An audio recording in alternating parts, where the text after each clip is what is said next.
Attorney, pwede pa rin po magamit ang apelido kahit kakapanaw lang ng papa ko, pero may napirmahan siyang dokumento na AUSF. Bale, hindi lang po umabot sa process. Okay, ang AUSF, ito ay dokumento na tinatawag na affidavit to use the surname of the father. So, under RA 9255 or an act allowing the illegitimate child to use the surname of the father, pinapayagan ng batas na ang isang non-marital child or anak sa labas or illegitimate child ay pwede niyang gamitin ang apelido ng tatay niya. Okay?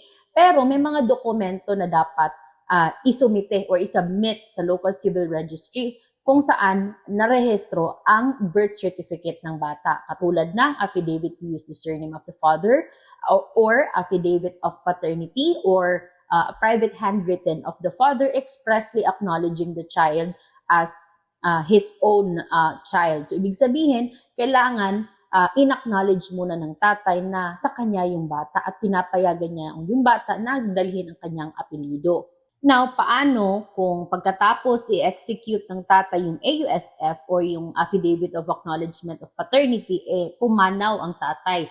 Pwede pa rin po ba gamitin yung na-execute na document?